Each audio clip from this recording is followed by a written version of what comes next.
Audi frappe très très fort avec sa nouvelle A6 e-tron. On a une autonomie exceptionnelle, des vitesses de recharge très très rapides, un design canon. Mais quel est son défaut? Eh bien, réponse dans cette vidéo. On va parler de ses avantages, de ses inconvénients. On va la comparer aussi avec la concurrence. J'ai nommé notamment BMW i5 Touring, VW i17 Tourer ou peut-être aussi Polestar 4. Bienvenue donc en studio ici pour la présentation de cette nouvelle voiture qui est magnifique. On va parler intérieur, extérieur, connectivité, habitabilité, bref la totale comme d'habitude. J'espère que ça va vous plaire, n'oubliez pas le petit pouce. Et c'est parti, on commence tout de suite avec les caractéristiques techniques de cette nouvelle voiture qui est magnifique. Donc premièrement, on aura deux versions disponibles au catalogue, une version propulsion et une version 4 roues motrices. Je vous affiche toutes les données ici dans la vidéo, ça sera plus simple pour moi, je suis quitte de tout apprendre par cœur ici.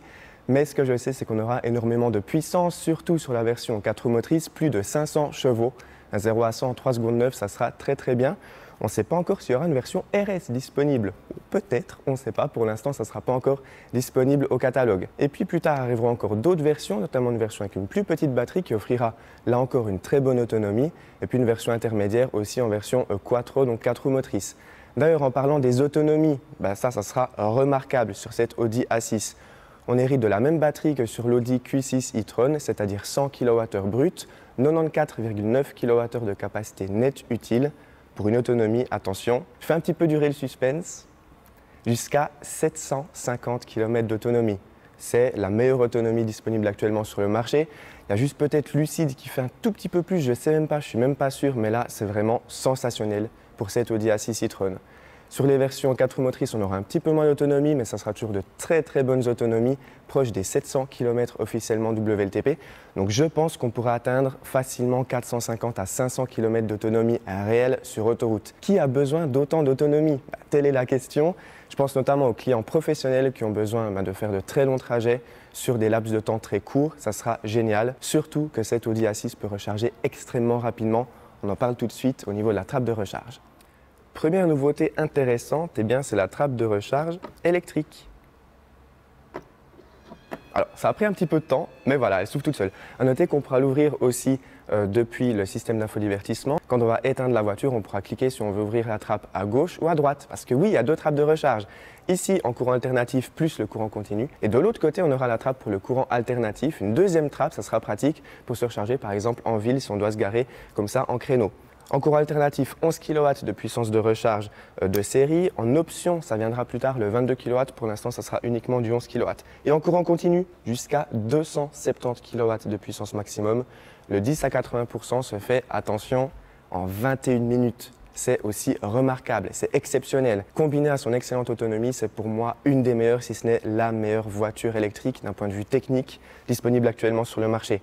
On a une bonne autonomie, des vitesses de recharge exceptionnelles, qu'en fin de compte, c'est presque la meilleure voiture électrique disponible actuellement sur le marché. Quels sont ses petits défauts? On verra peut-être à l'intérieur, il y a quelques petits défauts, mais pour l'instant, techniquement, elle est exceptionnelle. Ça fera plaisir pour les clients privés, mais aussi pour les clients professionnels. Pour la refermer, elle se ferme automatiquement quand on va remonter dans le véhicule, quand on va débrancher le câble. Les poignées de porte d'ailleurs, affleurantes, très sympa. Et voilà, elle se ferme toute seule. C'est sympa, au moins on sera quitte de partir la trappe ouverte. Un petit soft close, c'est trop cool, je vous montre après. Un petit mot maintenant sur le design de cette Audi A6 e-tron. Fidèle au concept présenté il y a quelques années, on va commencer par l'avant, donc avec une face avant très très aérodynamique. Là encore, un coefficient CX exceptionnel. 0,24 pour cette version avant et 0,21 pour la version Sportback. C'est tout simplement exceptionnel. Un des meilleurs coefficients CX disponibles actuellement sur le marché, donc ça c'est top. C'est grâce à ça qu'on aura une excellente autonomie aussi. Je le répète, jusqu'à 750 km avec une taille de batterie qui est correcte, 100 kWh brut, 94,9 kWh net. C'est pas immense non plus par rapport à la concurrence et c'est grâce à ça qu'on peut avoir autant d'autonomie. On a donc une face avant totalement fermée qu'on connaît depuis l'Audi Q6 par exemple, avec le logo Audi ici en flat design, avec tous les capteurs ici pour les ADAS, les capteurs de stationnement évidemment, du noir brillant également. On peut avoir aussi d'autres configurations. Effectivement, on pourra personnaliser un maximum cette Audi A6 e-tron. C'est un avantage par rapport à la concurrence, notamment Polestar qui propose seulement 4 ou 5 couleurs extérieures, quelques jantes, 2 intérieurs. Ici, on pourra personnaliser énormément de choses sur sa nouvelle Audi. Commençons par les jantes de série en 19 pouces, ici en option jusqu'à 21 pouces, très joli. On a beaucoup de design, beaucoup de couleurs aussi, des jeux de couleurs sur les jantes, très jolis. Et puis encore une nouveauté sur cette A6, c'est ces nouveaux rétroviseurs digitaux. Une nouvelle génération par rapport à l'Audi e-tron sorti en 2018 il me semble, qui ont été améliorés, on le verra à l'intérieur aussi. Et nouveauté d'ailleurs, ils peuvent se refermer. Quand on va fermer la voiture, les rétroviseurs vont se fermer comme ceci. Et donc on verra visuellement depuis l'extérieur que la voiture est bien fermée. Longueur 4,93 m en longueur. C'est assez long sans être trop long non plus, ça ira encore pour se garer je pense, notamment grâce aux très bonnes aides au stationnement à bord de ce véhicule. Un empattement très long, on a aussi une double couleur ici, donc cette partie ici avec le logo e-tron sera toujours en noir brillant sur toutes les configurations. On a des lignes assez plongeantes ici, vraiment cette ligne de la version avant, ça lui va très bien. En tout cas moi j'adore, je préfère largement cette version à la version berline. Je pense qu'en Europe la version avant va un peu plus se vendre que la version berline. Après la berline est aussi très jolie.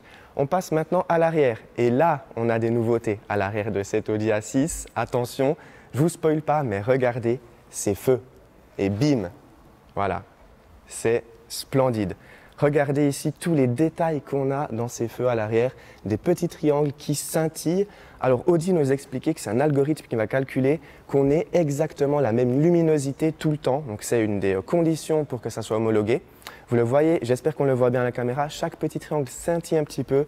En réel, c'est vraiment splendide. Et donc, ça a été homologué parce qu'on a toujours la même luminosité. C'est parfait. Idem, ce qui a été homologué aussi, c'est le logo Audi illuminé à l'arrière. Là aussi, c'est splendide. Alors malheureusement, à l'avant, ils n'ont pas le droit de faire un logo illuminé. Ça sera disponible aux États-Unis, entre autres. Mais à l'arrière, ici, on a le droit. Donc, c'est magnifique. Avec de très belles signatures lumineuses et des belles animations également à l'ouverture, à la fermeture de la voiture. On peut personnaliser sa signature lumineuse jusqu'à 8 possibilités. Donc, via le système d'infodivertissement, à l'avant comme à l'arrière. On peut donc choisir différentes combinaisons d'éclairage à l'arrière et à l'avant et ça, c'est le top.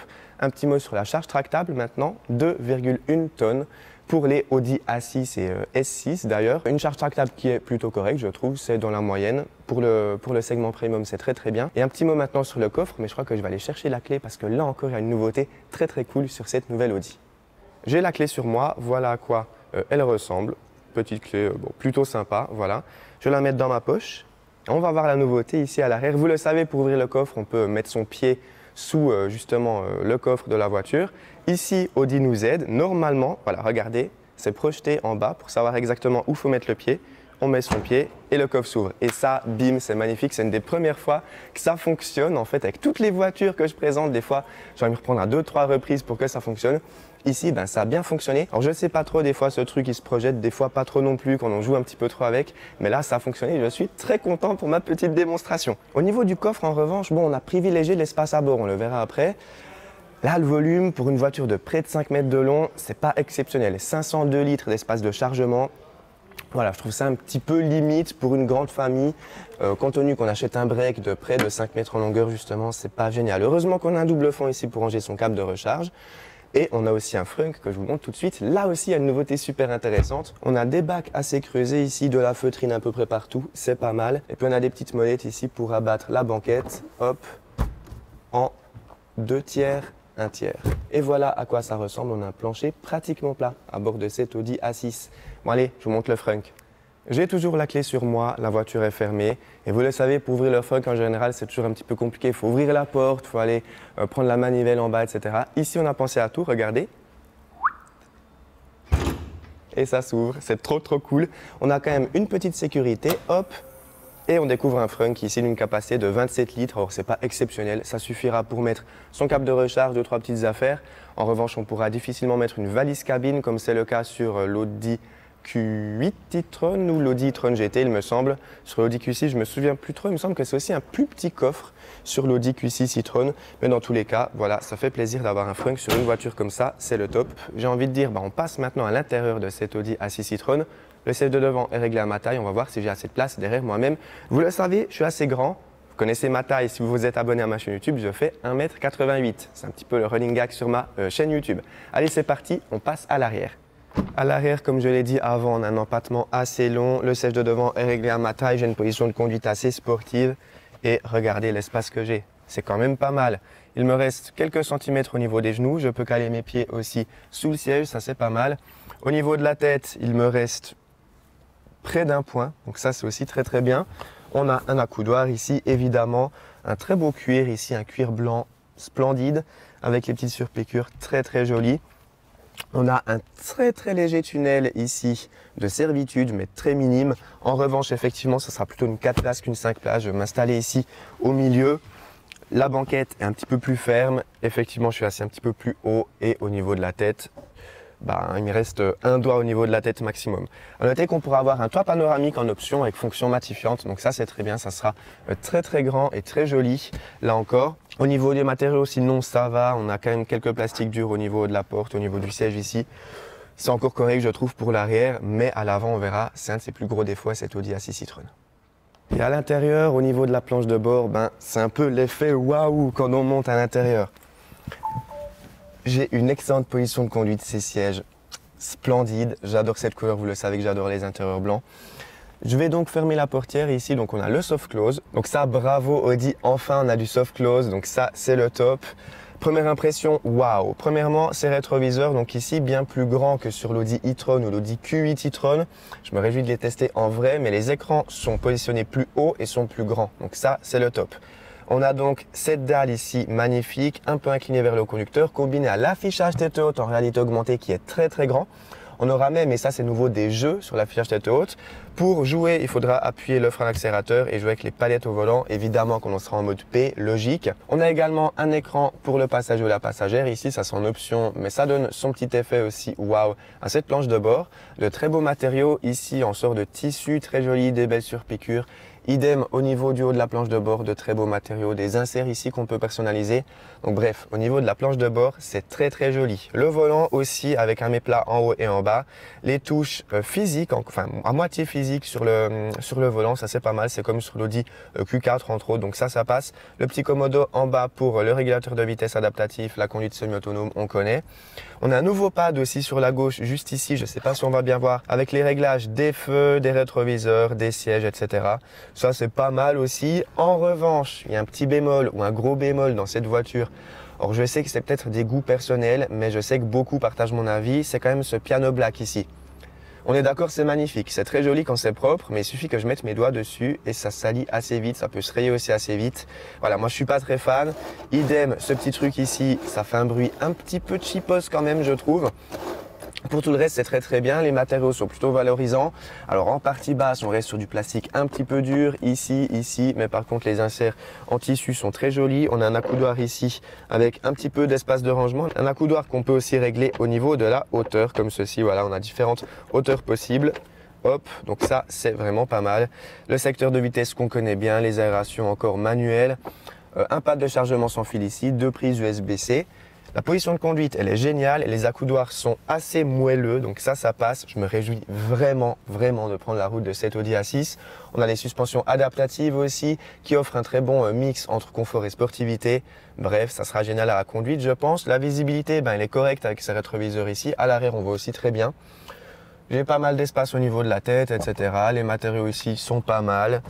Voilà, au niveau des parties basses, on reste sur des plastiques assez durs malheureusement. La Polestar fait un peu mieux, BMW fait aussi un petit peu mieux, j'ai envie de dire. Après voilà, le tarif reste encore contenu pour cette A6, on en parle en conclusion. Donc on peut lui pardonner certaines choses. Voilà, on parle maintenant du software avant de passer à la conclusion et de parler des tarifs. Ce nouveau software prouve vraiment les évolutions d'Audi en matière de software justement avec toutes les applications. Juste ici, je vais vous montrer peut-être quelques détails, notamment au niveau de la recharge. Donc on a ici la température de la batterie, c'est pas mal, le niveau de recharge qu'on peut régler, vous le voyez, pour les trajets du quotidien ou pour le départ en vacances jusqu'à 100%, ok. On peut aussi ouvrir la trappe de recharge directement depuis ici, comme je l'ai dit avant, celle de gauche pour AC et DC et celle de droite seulement pour le courant alternatif. On peut régler ses temps de départ évidemment, on peut aussi préconditionner sa batterie. Attention, ça sera seulement automatiquement et pas manuellement, on n'a pas de petit bouton pour préconditionner manuellement sa batterie. Il faudra trouver des bornes de recharge. Pour trouver des bornes de recharge, on va dans l'onglet navigation, juste ici. Et puis on a le e-tron Route Planner qui a été vraiment amélioré. Je vais mettre une destination comme d'habitude, Nice. Hop, Nice Côte d'Azur. Alors je vais pas mettre l'aéroport, je vais mettre le centre-ville, je sais pas, voilà, centre-ville de Nice, c'est parti. Et regardez la vitesse. On est à Munich ici, et bim. Ok, 2 arrêts recharge, Munich-Nice, 821 km. On peut cliquer ici sur les bornes de recharge. Première Fastned, 300 kW, 4 bornes disponibles. On peut voir les moyens de paiement aussi directement juste ici, c'est le top, 29-70%. Et puis on a un deuxième arrêt recharge ici, Free2X en Italie, 7%, 63%, 17 minutes, 300 kW aussi. Ce planificateur d'itinéraire, il a été vraiment amélioré, on l'a vu dernièrement sur l'essai du Audi Q4, c'était pas encore ça. On a aussi des petits réglages juste ici, les réglages des pourcentages de batterie à l'arrivée à destination, vous le voyez, on peut arriver par exemple avec 50% de batterie à destination pour nos vacances. Et puis pour les bornes de recharge, on peut décider d'arriver avec voilà, 5% de batterie, ou alors si on veut être un petit peu plus confortable, 10-15% de batterie. Donc ça, c'est vraiment génial. Bravo Audi pour ça. Je vais mettre 20% à destination ici. Bref, on a beaucoup de réglages et ça, c'est le top. La carte ici qu'on peut aussi mettre en satellite, il me semble. Satellite, hop, et regardez au niveau du touch. Alors, je vais arrêter la navigation. Au niveau du touch, ça fonctionne vraiment mieux qu'avant. Bravo Audi pour ça. C'est vraiment très bien. Comme je l'ai dit avant, on a des jeux, on a Spotify aussi intégré dans la voiture, ça c'est pas mal. Bon, alors ici on n'a pas d'internet. Avec les petits widgets ici pour accéder à tout très rapidement, par exemple la connexion du téléphone avec Apple CarPlay, Android Auto évidemment. Donc voilà, j'ai envie de dire bravo Audi pour ce software. On passe maintenant à la conclusion. Bon, cet Audi A6 e-tron, c'est pratiquement un sans faute. Bravo Audi, enfin on a une voiture électrique efficiente avec énormément d'autonomie, des excellentes capacités de recharge, des très bons équipements, un design canon. Le soft close, yes, c'est trop cool. Une voiture moderne, efficiente, dynamique. Je me réjouis vraiment de la tester sur la route. Parlons encore des tarifs, et là c'est très intéressant. Et oui, parce qu'elle est moins chère que l'Audi Q6 e-tron. Elle est moins chère d'environ 5 à 6 000 francs suisses pour l'instant en Suisse. On ne connaît pas encore les tarifs en entrée de gamme avec la petite batterie qui offrira quand même jusqu'à 600 km d'autonomie, c'est pareil, donc ça sera vraiment le top. Je me réjouis de voir aussi l'entrée de gamme de cette A6 e-tron justement. Je me réjouis de la tester sur la route. N'oubliez pas de vous abonner à ma chaîne YouTube évidemment pour ne pas manquer les prochains essais. Un petit mot encore sur la version Sportback ici, vous le voyez, donc elle va peut-être se vendre un petit peu moins en Europe avec justement donc, cette ligne de coupé très jolie avec le port de charge qui s'intègre un tout petit peu mieux je trouve que sur la version avant. Bref, c'est des voitures géniales. Je me réjouis vraiment d'être testé sur la route. J'espère que ça sera possible très bientôt. Les commandes seront disponibles à la rentrée, donc septembre-octobre. Les premières livraisons devraient arriver fin d'année, début d'année prochaine. Ça dépend aussi des configurations, évidemment. Mais voilà, pour moi, c'est pratiquement un sans faute. Bravo Audi, ça fait vraiment plaisir. Petit coup de cœur, je dois dire, pour cette version, pour cette config. Magnifique, l'intérieur blanc que j'aime tant, les belles jantes, le bel éclairage. Bref, je me réjouis vraiment. C'est le top. Merci à vous d'avoir été présent. N'oubliez pas le petit pouce en l'air comme d'habitude. Merci beaucoup. Pensez à vous abonner pour ne pas rater les prochains contenus. Et moi, je vous dis à très bientôt, toujours au volant de voitures électriques, évidemment. Bye bye.